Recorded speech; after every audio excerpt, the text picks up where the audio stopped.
Voltaire famously joked it was neither holy, nor Roman, nor an empire.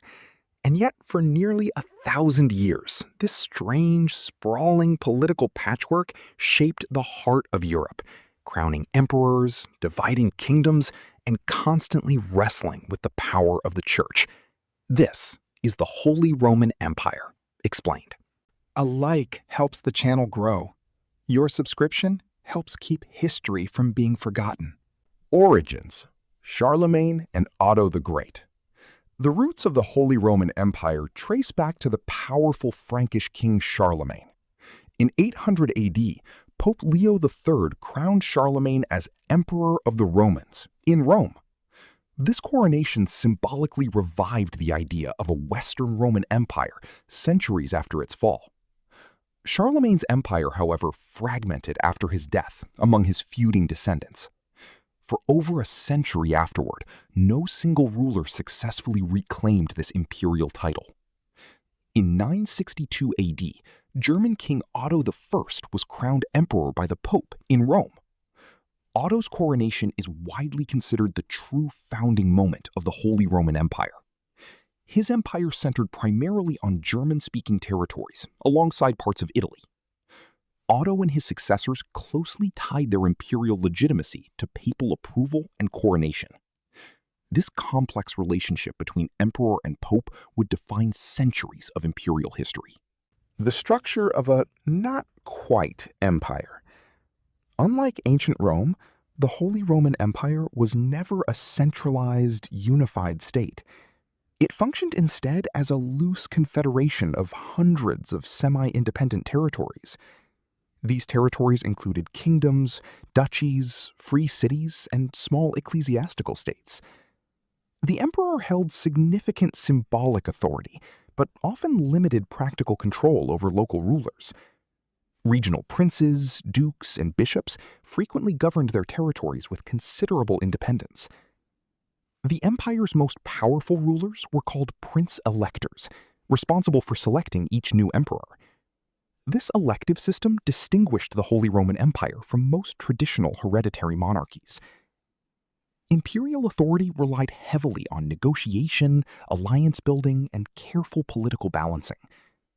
This decentralized structure allowed remarkable regional diversity, but often limited unified imperial action. The empire's complexity earned it a reputation as one of history's most uniquely organized political systems. The emperor and the pope, a fraught relationship.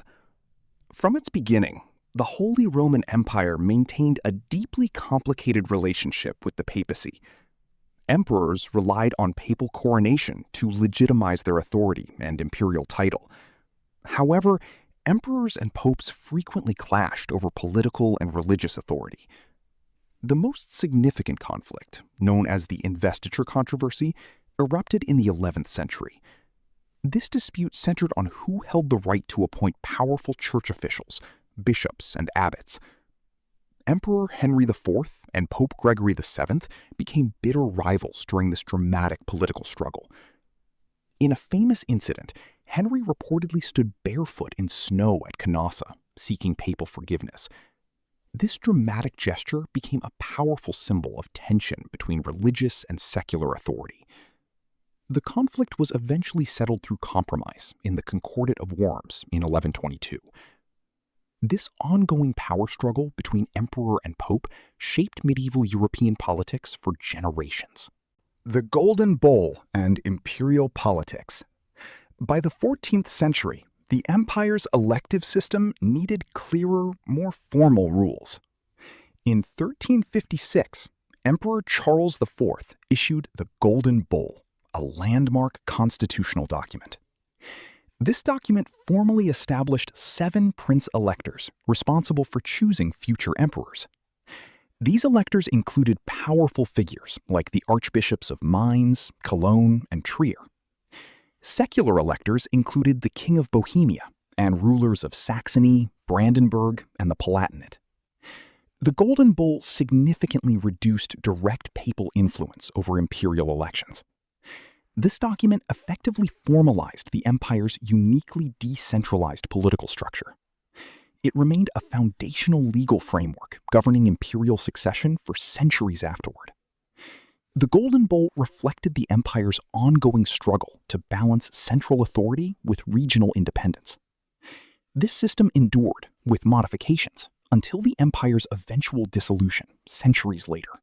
Religious fracture, the Reformation and its fallout.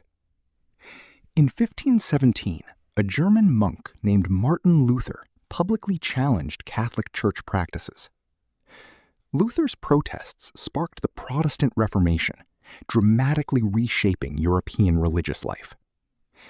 Many German princes and territories within the empire embraced various forms of Protestantism.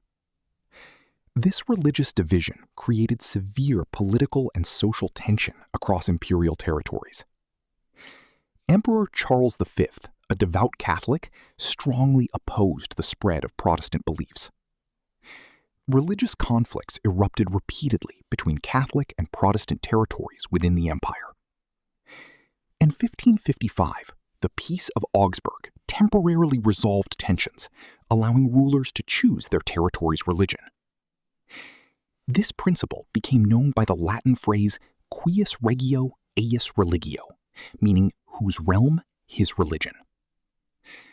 Despite this compromise, deep religious divisions continued simmering beneath the surface.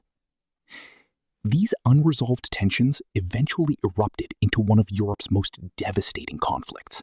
The Habsburgs and the empire's later centuries, from the 15th century onward, the powerful Habsburg family dominated the imperial throne.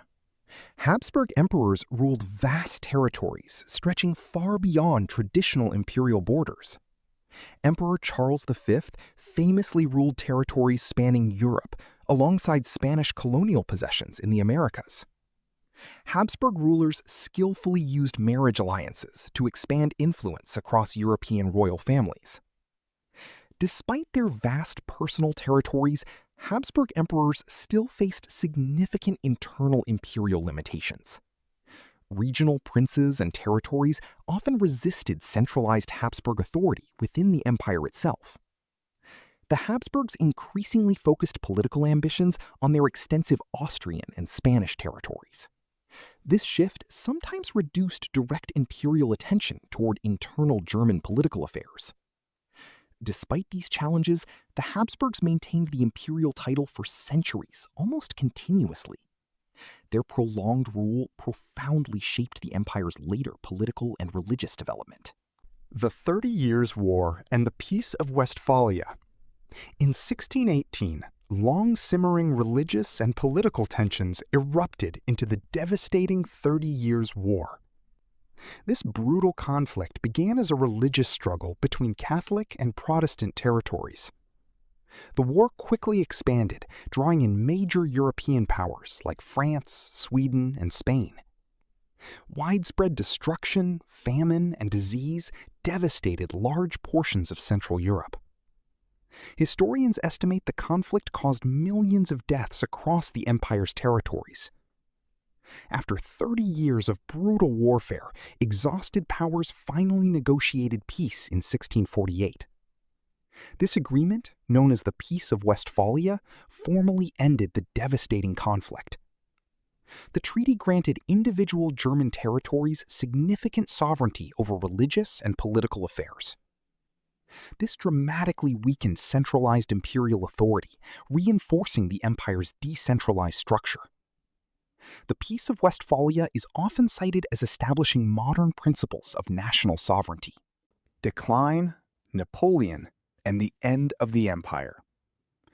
Following the 30 Years' War, the Holy Roman Empire remained politically fragmented and weakened. Individual German territories increasingly acted independently in political and military affairs. Rising powers like Prussia and Austria began overshadowing traditional imperial institutions. Throughout the 18th century, the empire's political relevance gradually diminished further. The French Revolution and subsequent Napoleonic Wars dramatically destabilized traditional European power structures. Napoleon Bonaparte's military campaigns directly challenged the empire's already weakened political authority.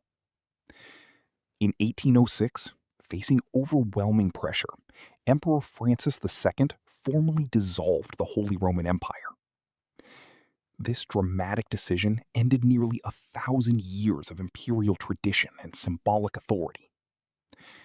Former imperial territories were reorganized under Napoleon's influence into new political arrangements. The Holy Roman Empire's dissolution marked a significant turning point in European political history. Neither fully unified nor entirely fragmented, the Holy Roman Empire lasted nearly 1,000 years through negotiation, compromise, and constant political balancing. Its complex legacy still echoes throughout modern German and European political history. If you enjoyed this journey through imperial history, subscribe for more epic empire stories, and let us know in the comments which civilization we should explore next.